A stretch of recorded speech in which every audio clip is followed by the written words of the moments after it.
Kembali lagi di Corporate Action pemirsa, potensi pertumbuhan Tugu Insurance sangat besar sejalan dengan prospektifnya bisnis asuransi.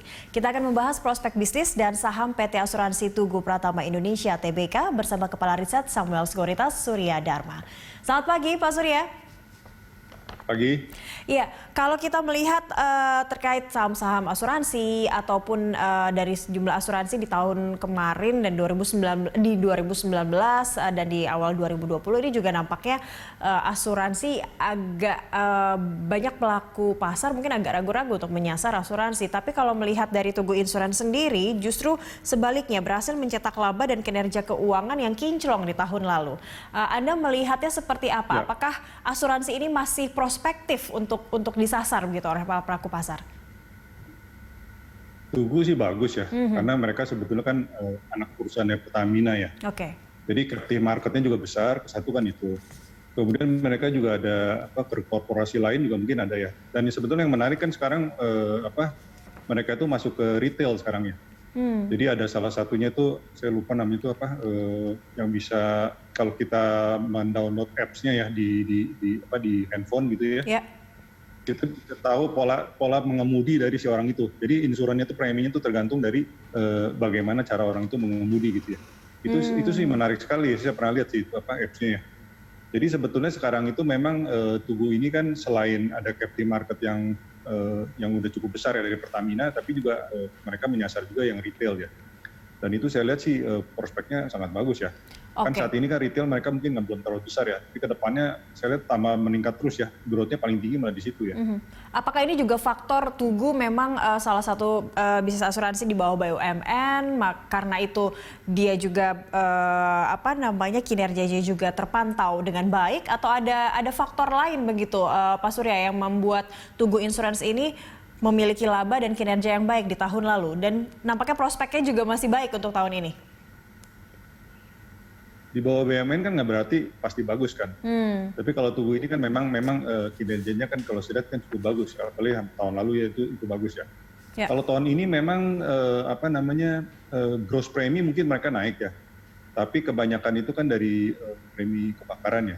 Jadi kelihatannya nggak tahu kuartal pertama ini premi reinsurannya dari kebakaran itu juga cukup tinggi naiknya ya. Jadi secara total tuh memang mereka ada penurunan ya dari total preminya ya, preminya itu ada penurunan walaupun grossnya itu naik karena yang saya bilang tadi reinsurance preminya itu yang naik cukup tajam ya. Tapi overall kan laba bersih mereka kan kalau kuartal 1 2020 sih masih naik ya 32% ya nggak salah. Karena di situ juga ada sebetulnya ada selisih kurs juga ya. Tapi ya overall memang masih cukup bagus lah di saat industri lain untuk survive aja udah cukup sulit ya, tapi mereka untuk saat ini memberikan laba. Betul, survive saja sudah sulit, apalagi ini bisa profit begitu ya untuk Tugu sendiri. Kalau Anda melihat secara fundamental, emiten dari Tugu sendiri seperti apa Pak Surya? Kalau saya lihat kan ini perusahaan yang diperdagangkan sekarang sekitar berapa? 2.700 ya. Sedangkan book value dia itu kan sebetulnya di sekitar 4.500-an mungkin ya. Jadi sebetulnya diperdagangkan itu di bawah diskon ya terhadap book value mereka kan. Nah penyebabnya kenapa? Sebetulnya salah satunya adalah kalau menurut saya sih mungkin floating sahamnya itu yang masih belum terlalu besar ya. Sekitar mungkin masih di bawah 15% ya. Kalau misalnya itu floatingnya itu bisa ditambah, jadi likuiditas di pasar juga mungkin bisa lebih meningkat ya. Karena ini kan perusahaan yang kinerjanya kan bagus kan. Untuk asuransi aja kan yang mendapatkan rating yang tadi seperti disebutkan A- itu mungkin cuma di Indonesia mungkin cuma Tugu ya yang bisa mencapai prestasi seperti itu ya.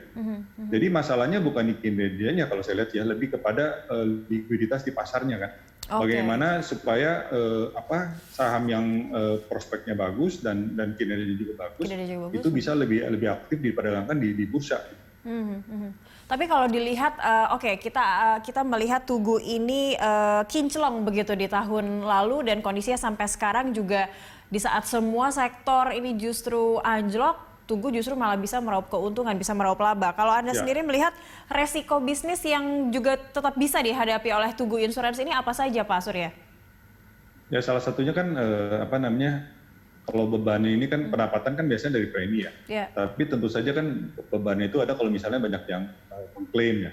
Klaimnya tinggi gitu kan itu jadi beban kan buat perusahaan kan. Tapi kalau dilihat memang mereka bisa maintain si beban preminya itu netonya turun malah ya. Meski itu saya lihat itu turun malah ya. Jadi itu sebetulnya bagus ya. Jadi premi walaupun secara overall mungkin secara gross naik, tapi secara netnya mungkin turun gara-gara reinsurance tadi. Tapi klaimnya juga mungkin turun ya. Klaimnya juga turun kalau saya lihat ya. Jadi di kondisi sekarang apalagi begitu ya? Set off juga di situ sehingga overall itu mereka masih cukup bagus ya. Oke, jadi Tugu sebenarnya kalau untuk 2020 ini bisa memanfaatkan momentum juga di saat pandemi di mana orang juga work from home, banyak PSBB dan lockdown wilayah mungkin, jadi mereka tidak terlalu banyak beraktivitas, khususnya juga mungkin berpergian. Ini bisa menjadi momentum juga untuk Tugu bahwa klaim tidak banyak diambil oleh para nasabahnya begitu, Pak Surya? Bisa juga ya.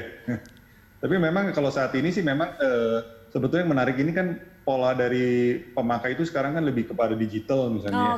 Jadi mengambil premi insuran juga nggak mau yang repot-repot gitu ya, bisa lewat handphone aja bisa dilaksanakan gitu kan. One push button sudah bisa ngambil asuransi kan. Dan memang Tugu kelihatannya juga mempunyai kemampuan untuk ke arah situ ya. Jadi sebetulnya itu cukup menarik ya kalau saya lihat ya. Seperti yang apps yang tadi saya bilang itu kan menarik sekali ya. Jadi orang yang misalnya tadinya nggak tertarik buat mengambil premi insuran dengan adanya apps itu mencoba, wah ini saya cukup bagus nih, cukup berhati-hati nih dalam mengemudi. Ambil preminya mungkin juga jadi nggak mahal kan, jadi orang juga mau ngambil insuran juga gitu ya. Itu menarik sih menurut saya, cukup inovatif ya. Inovatif karena bisa memanfaatkan teknologi digital begitu ya. Baik, kita masih ada satu segmen lagi Pak Surya Dharma, kita akan membahas terkait kinerja dan juga seperti apa saham dari Tugu Insurance, TUGU. Kita akan kembali sesaat lagi pemirsa, Dialog Corporate Action akan kembali usai jeda.